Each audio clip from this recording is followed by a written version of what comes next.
Welcome back. Welcome back. Yeah, welcome back. Just a little excited. I'm in the hotel again, people, so I've got to be a little quiet. But, buddy, 11-1, leaving Miami in the dust. The Broncos kept me from having a perfect week, but I'll take it. 11-1, I'll take it all day. It feels good to strengthen my gap, keep the badge. We're going to keep going forward. We're going to go for a perfect week this week. It's either going to be a hot stretch for me, or I'm going to go 1-11 this week. Yeah, but 11-1. I mean, props. That's legit. That's what's up. And of course, you were in Alaska, right? So you couldn't do anything about it, which makes it even worse. I don't want to talk about it. I don't want to talk about it. All right, so having said that, let's get into these games. We're going to do a rapid fire like we did last week because if it ain't broke, don't fix it. That's why, we can't have an 11-1 and then revert back to something else. So we gotta keep it going. Yeah. So Scott, with your commanding lead, this is first game we're talking is the Thursday night game. It's Broncos at the Saints. Who you got here? Thursday night football. The Saints have been in shambles. It is at the Saints. They're playing the Broncos, who kind of fell apart against the Chargers last week. But I still think the Broncos can make some stuff happen. For me, I don't think the Saints have it together right now. I think just check here, is Rattler starting? Because I think Carr's still listed as doubtful as of today. So I don't know who they're going to start at quarterback. I know they're at home. The Saints do have good atmosphere, but I like the Broncos coming into town off a tough loss. I was a little surprised at the performance they put up. But give me the Broncos. I don't like a very high-scoring game here. Give me the Broncos -3 on the road. Yeah, I could see it. What I could see more is the under in this one. I'm going under 37.5. It's a low point total, but I think both of these teams are, they're both going to be happy to get out of there with a win, no matter what the score is. You got Sean Payton going back to New Orleans. He obviously left the Saints to do his broadcasting gig for a while, coach some high school football. What's that actor's name that they did a movie about it? Kevin James. He played Sean Payton in a movie. I watched that. I like Kevin James and I like Sean Payton. Who did the casting? It's wild stuff there. I'm just saying. Yeah, give me the under. I just don't think these teams are going to have a whole lot of success scoring on one another. So I like the under here. Next game we got is the London game. Jags are running it back in London. They're taking on the one-win Patriot. Both are one-win teams, I guess, right now. Yep. Scott, who you got here? Yeah, so we talked about Trevor Lawrence's stellar past records in London, and they kind of got worked. The Patriots are, Drake May at this point. You're developing Drake May for the future of your program. You're not putting him in bad situations. You're letting him get playing time. They just don't have it together there. I mean, at least the Jags are kind of getting some stuff going. Gabe Davis, they're a little sketchy too. But the Jags have the benefit of they didn't travel home. They probably stayed in London. They're used to it. The Patriots, to me, are trash as well. I'm going to go with the Jaguars, Trevor Lawrence bouncing back from a pretty pathetic game in London. Give me the Jags -5.5. It's a lot of points for a team I do not trust past like money line, but I think they're going to bounce back. For me, this is a statement game for the Jags. They're playing a bad New England team. They need this win. Peterson's he's already lost the locker room. But if they don't get this win, I think he could also be hitting the road here. Yeah, I even think with a win, he might hit the road anyway. Yeah, he was just stuck there, so they can't get rid of him. He might be taking his own plane home. Yeah, I'm gonna be on the Jags here too. It's sketchy. It's scary. I was on the Jags last week, and you mentioned it. They got absolutely torched in London by the Bears. Um, Man, they just have to have one. They have to have one. Both teams, unfortunately, are one-win teams, like we mentioned before, and they kind of match up well. This is kind of a matchup that both of them are hungry for to try to get a dub, get back on track. I mean, you can't pretty much put a better team for Drake May to make his second start against than probably the Jaguars. They're banged up in the secondary. Their defense has been shoddy. Offense, they haven't been able to run the ball on offense, so it's really been on Trevor Lawrence, and it just hasn't been enough. So I am on the Jags. I'm with you. But man, that one's. I'm not going to be running to the window on that one. That's for sure. Yeah, I'm not gonna. That one's gross. Yeah. Another one that's gross, and I'm probably not going to run to the window on, is my Dolphins taking on the Colts in Indy. Um, Trash. I'm taking the under here, under 43 and a half. The spread is sketchy. It should be Indy, I think maybe 4.5. I think it's 3 because Anthony Richardson is supposed to be back, and Mm. he's kind of a wild card when he's quarterback. So maybe they think that the Dolphins defense is going to be able to hold him, keep it close. I don't think they're going to be able to do enough. I think Anthony Richardson probably, I hate to say it, he's probably going to get hurt again in this game, even if he does end up starting. Joe Flacco will go back in the game, get his yards, do his thing. You know what? I thought about this the other day, Scott. Is Joe Flacco a Hall of Fame quarterback for you? Not for me personally, because he played for the Ravens and I hate him. Okay, But well, yeah, that part, but like take that part out of it. Do you think that yeah, if he's you a Hall you of can Fame look quarterback? at other recent Hall of Fame quarterbacks and past Hall of Fame quarterbacks that I would argue maybe don't have the stats or have the story that goes along with Flacco. Right? He's a storied quarterback. He's bounced around. He's won Super Bowls. He's done it all. So for me, I think he will make the Hall of Fame. I think he should. But I thought about it the other day because obviously wherever he goes, when he was with the Jets, when he came in as a Mhm. backup, when he's where he is now, when he was with the Browns, he puts up numbers. He's still put up the numbers. And I was just thinking like, if they never drafted Lamar and they left Joe Flacco with the Ravens at quarterback, not saying anything against Lamar. Like Lamar is a beast, MVP. He will win more. He will win a Super Bowl at some point, most likely. But just the numbers that Flacco puts up alone, or even these places that he went to, if he would have gotten the starting role to begin with rather than these backup roles, Mhm. um, and had the Yeah, opportunity to put up these numbers, I think he is a Hall of Fame quarterback for sure. So I don't know. I yeah, thought about it the definitely. other day. I wanted to run it by you. It's interesting you bring it up. I agree with you, but you mentioned something there. I do not think so. There's two players, quarterbacks that stick out to me that they have all the talent in the world. They got a team around them. They have everything. They got good coaches. They got great fan bases. And I just don't see them ever winning a Super Bowl because they just don't have that last piece to get them Mm. there. And we've seen it multiple times, and it's Lamar Jackson and Josh Allen. I would love to see Josh Allen win a Super Bowl for the city of Buffalo. Um, honestly, he's great. He should win a Super Bowl too. It's not going to be because of him if they do it. But those are the two QBs that stick out to me as they just don't have. They got a shadow following them around. I just don't see it happening. I mean, I think ultimately Lamar is the better bird, but Flacco, I mean, you gotta respect what he's doing at his age still. Yeah, He's getting it done. yeah.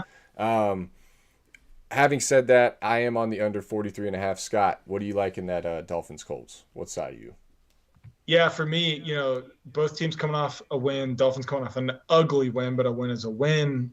Same with the Colts, but the Dolphins are coming off a bye week. So any other team, I'd say, hey, you're going to scheme up the team. You're going to take the players you have. You're going to get an offense set up. You're going to find a way to score. You've got an extra week to review film, blah, blah, blah. Rest up your players. But what the Dolphins have done so far, they have not made adjustments to the team that they have after injuries.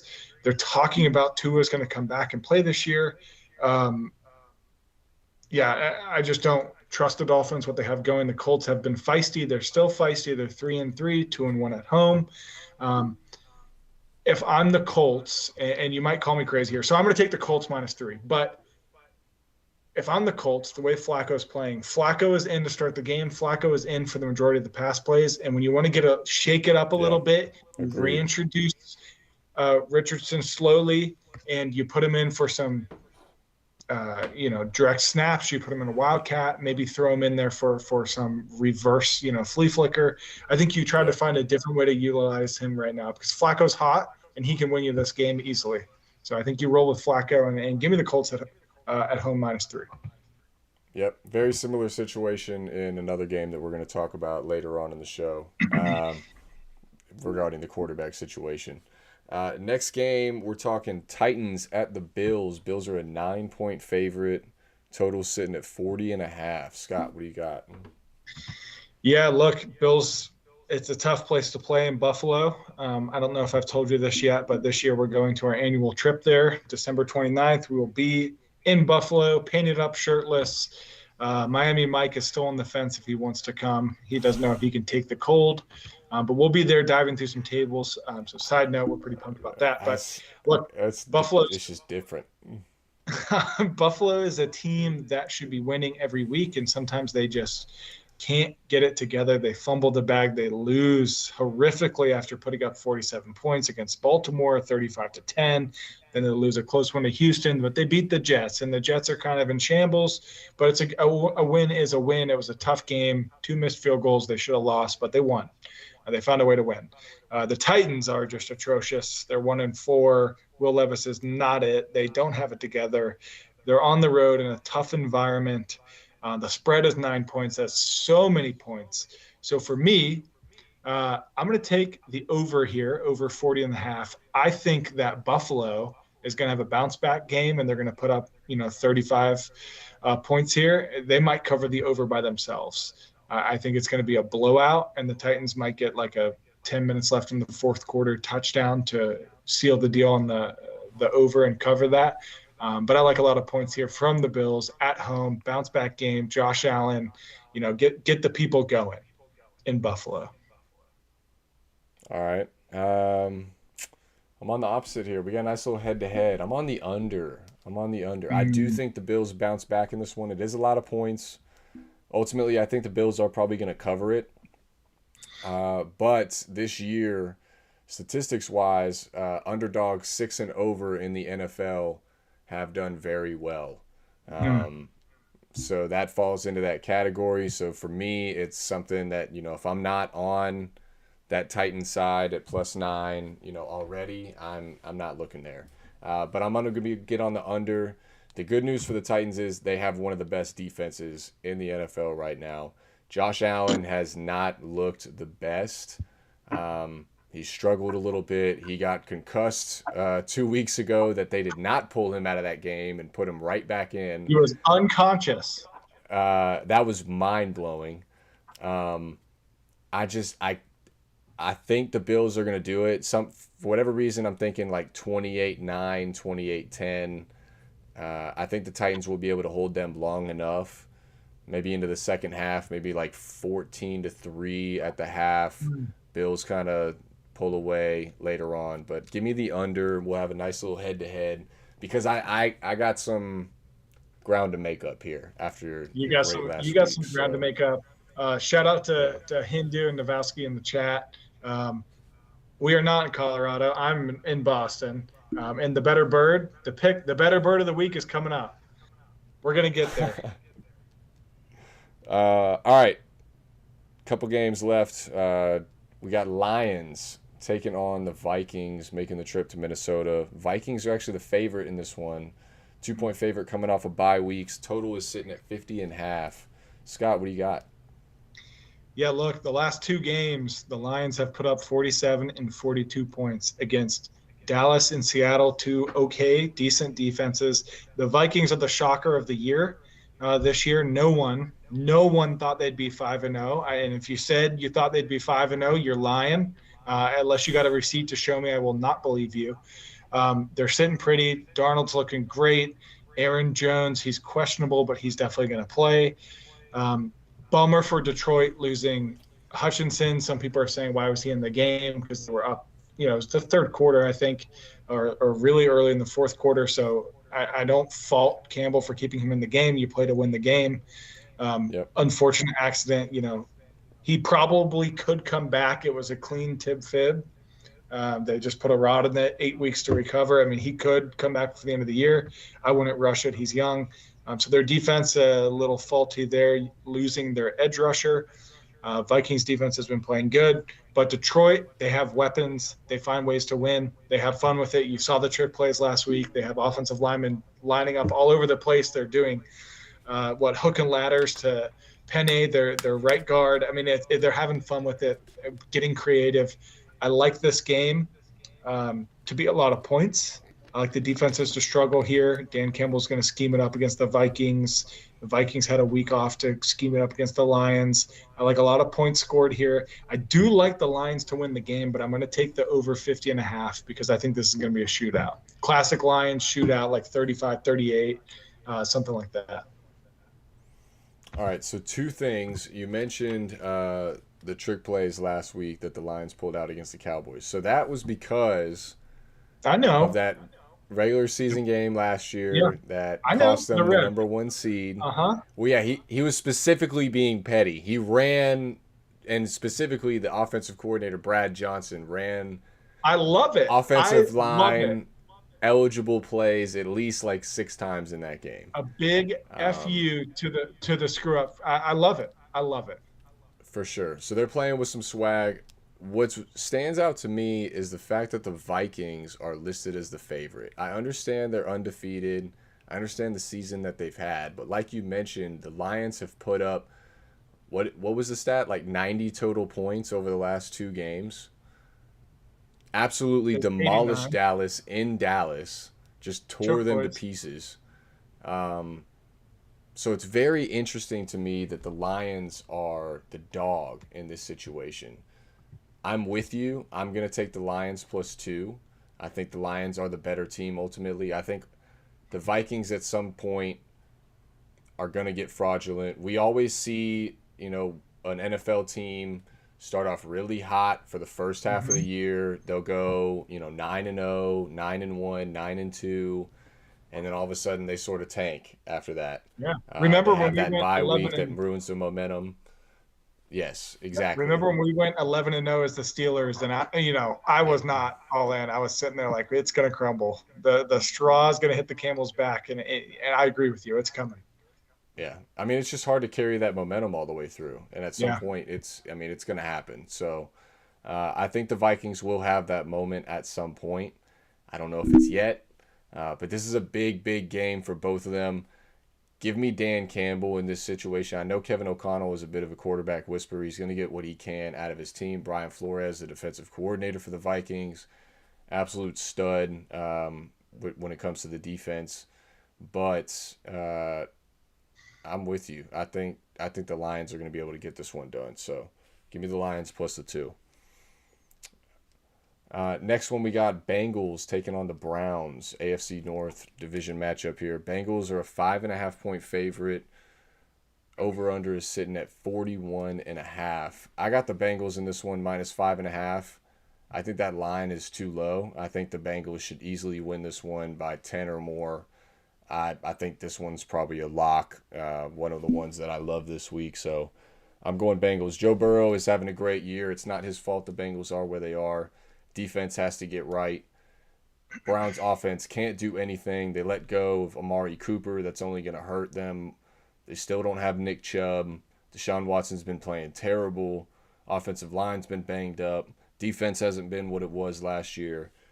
Give me the Bengals -5.5 to handle the Browns and get back on track. What do you got, Scott?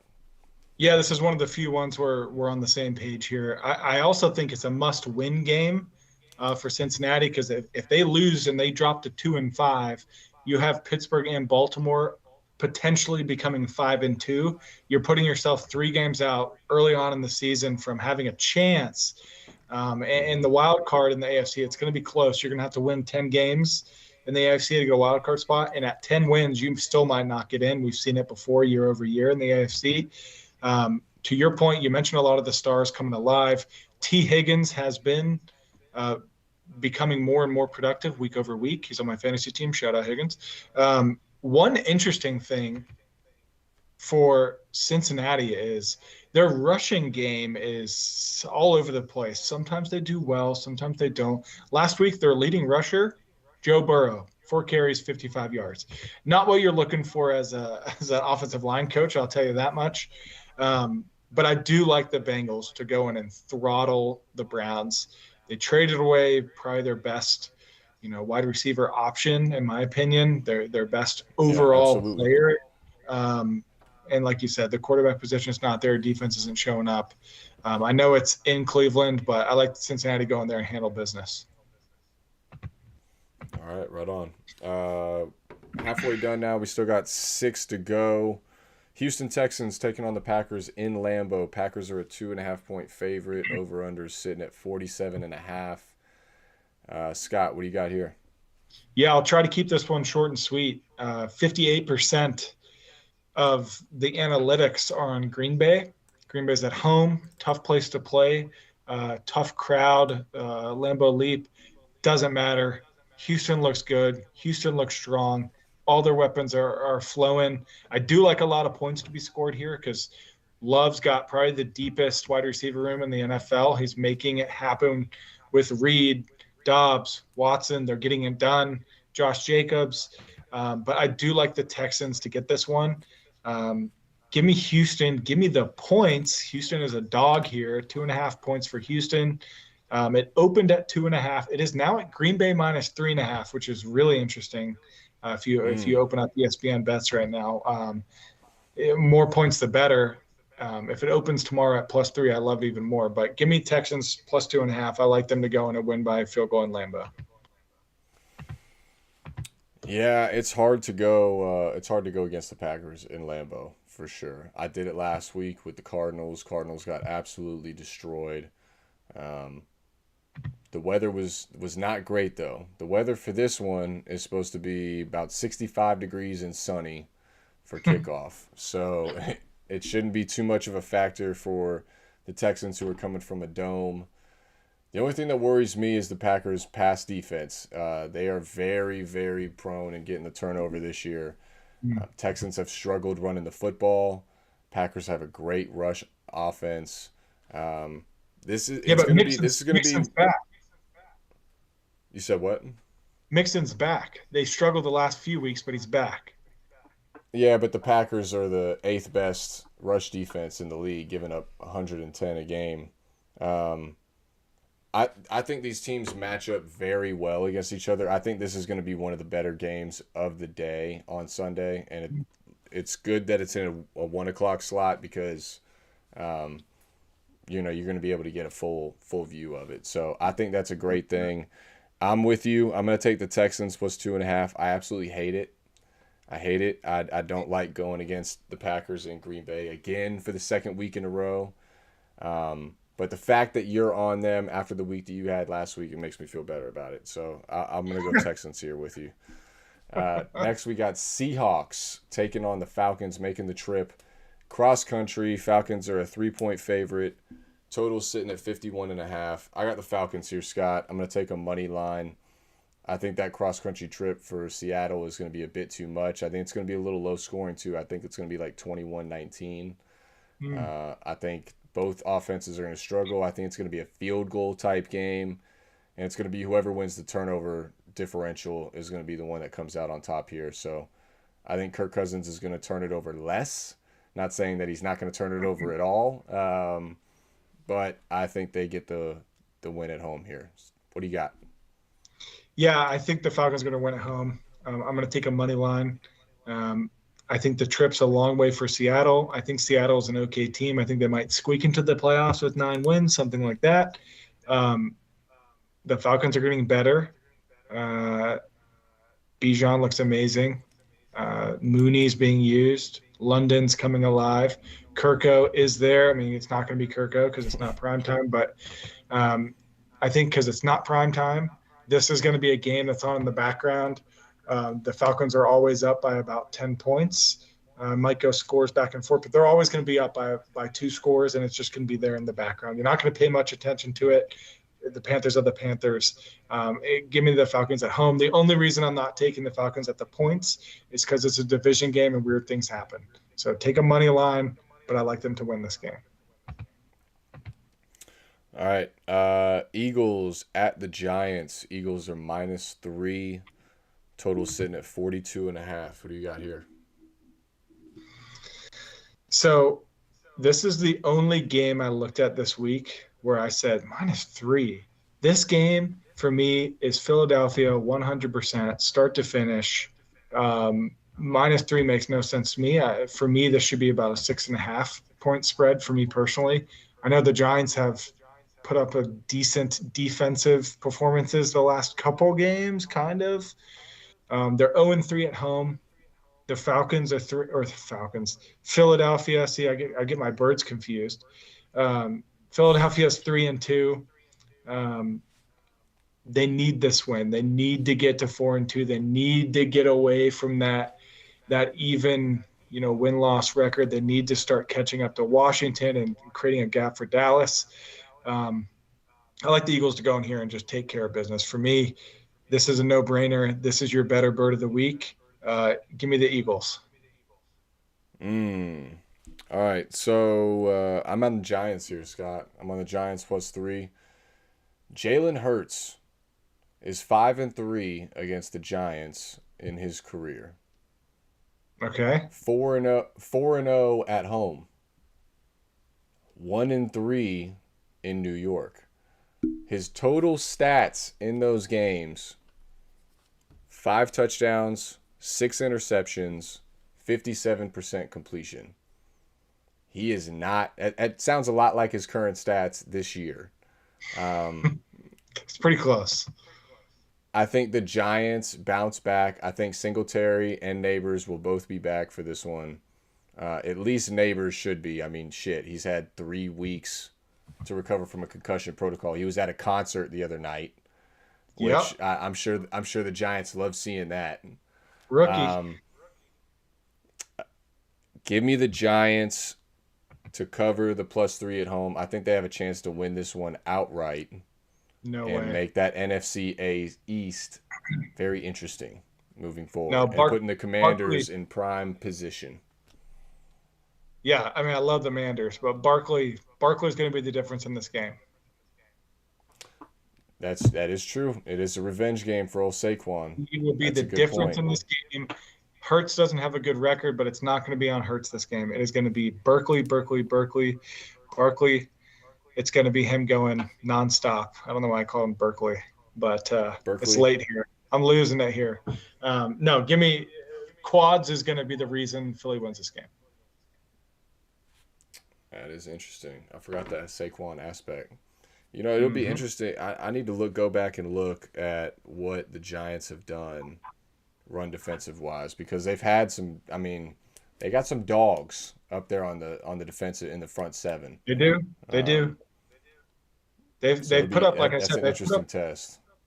They've put up decent defensive performances. Like I said, they played the Bengals last week, and the leading rusher was Joe Burrow, right? So that tells a lot of what they're doing. But I think the O-line in Philly is different. The running back in Philly is different than what Cincinnati has. So I think it's going to be too much. It's a big prove-it game, especially after what we see or what we saw on Hard Knocks that Big offseason with the Giants. Big prove-it game for Saquon. So I hear you. All right, 3 games left here. We got some good ones. We got 2 Monday night game, or a Monday night game, a Sunday night game, and this one, which is probably one of the better games of the week, sneaky in there at the 4 o'clock slot. Chiefs taking on the 49ers in San Francisco. San Francisco is a -1.5 point favorite right now. Scott, you take this one because I'm still torn on it. Yeah, when you look at the 2 teams on paper, you're pretty torn on it, but it's pretty easy for me. You said it earlier about the Vikings for you. For me, I've learned my lesson the hard way multiple times in every level of the game, Super Bowl, divisional round, regular season games that mean nothing. You do not bet against Patrick Mahomes, especially if they're giving you free points. I don't care who he's playing. He's done it time and time again. He's come back. They figure out a way to make it work. Kelsey's getting very involved now. It doesn't matter. You just don't bet against Patrick Mahomes. I've learned it. The refs are on his side. We see that every week. They're going to get the edge. If you're within 7 points going into the fourth quarter, good luck. They're going to beat you. They do it every single time. It opened at Kansas City plus 1.5. There is a reason. Actually, there's not a reason. There's a reason it moved, but now I'm really worried. Now I'm concerned because Kansas City should not be the underdog here, but I love it. No, Kansas City all the way. Take the free points. I know it's the 49ers. I know Shanahan's – they're going to have some stuff cooking. They got a good defense. I don't care. Patrick Mahomes will find a way. He'll throw it between his legs and bounce it off someone, and they'll catch it and go for a touchdown. I'm going with my gut. 49ers, money line. They get it done at home. They find a way. They have the better offense this year, consistency-wise, even with all of the injuries that they've had to deal with. Debo being out for a while, Kittle being out for a while, McCaffrey being out the entire season so far. Trent Williams was hurt for a while on that offensive line. Defense, Bosa's been hurt. They lost their safety. They've been banged up. They found a way to get it done. The Chiefs are undefeated right now. This is a great time for that to end. I'm taking San Fran at home. Is this a Super Bowl rematch from a couple years back? Am I tripping? You are not, and just like in the Super Bowl, Mahomes will make it happen again. Yeah. All right. We'll see. But that's one of the better games of the week for sure, no doubt about it. All right, 2 games left. Monday night game first, and then we'll go to the Sunday night game. Ravens are minus 3.5, taking on the Bucs in Tampa Bay. Over/under sitting at 49.5. Scott, what do you got? Look, for me, this is another great game. 2 explosive teams that can score points. Honestly, I hope Tampa Bay wins, right? Because I hate the Ravens, and I'd love to get another loss in their column. But the Ravens are finding a way. Derrick Henry is a freaking monster. 704 yards and 8 touchdowns on the season so far for Derrick Henry. He is unstoppable. So the Bucs run defense at this point, no one can stop Henry. So I think he'll probably go for another 100 yards and a touchdown.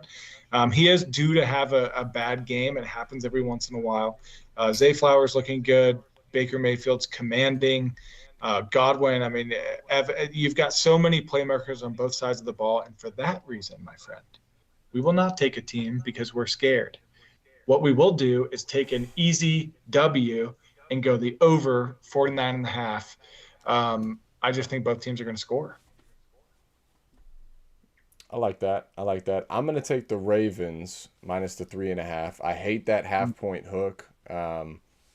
Really looking for that to come down to 3 before the weekend.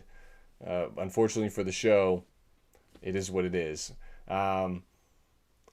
I just can't bet against Lamar against NFC teams. He is absolute money in the bank. I don't know the exact stat, but I think it's like 23-1, something like that now. Just insanely dumb for no reason, but he handles NFC teams. So I'm not going against that number. I got Lamar. I think Harbaugh's the better coach over Bowles as well. They're going to have something ready for Mayfield. Ravens are getting more healthy now. Mark Andrews, you mentioned Travis Kelce getting back in the mix. Mark Andrews is starting to get back in the mix for the Ravens. I just think that they're the better bird in this situation. So give me the Ravens minus 3.5 to get the cover. But I do like that over. Yeah, a good play here might be Mark Andrews over receptions and Kelce over receptions. I don't hate the same game parlay for that. All right. Just saying. All right. That All right, get us to Get us to the game that people want to hear about. Do the people want to hear about it? All right. Jets -2.5 at the Pittsburgh Steelers. Over under sitting at 38.5. Who you got, Scott? Look, I'm the people that want to hear about this game. And I'm going to tell you why. It's not just me being biased, why I think we're going to win this game. The Jets have a good defense. The Steelers have a good defense. The Jets can't get anything really going offensively. Okay, they got Devontae Adams. A little bit of worry there. We have Minka. We don't have the best cornerbacks. A little bit of worry there because now you got Garrett Wilson and Devontae Adams to worry about. So I do understand that our pass defense is not the best. What I do like is we are relentless at home. Renegade's going to be playing. The towels are going to be waving. Mike Tomlin as an underdog. I don't know if you know this stat. We talked about it before the show. Mike Tomlin is 44-40 outright in his head coaching career as an underdog. He's the only head coach, active head coach, in the Super Bowl era to have a winning record as an underdog with at least 50-plus games played. Also, interesting fact, the Steelers they've won 21 consecutive Monday Night Football games. Let that sink in. It's a lot.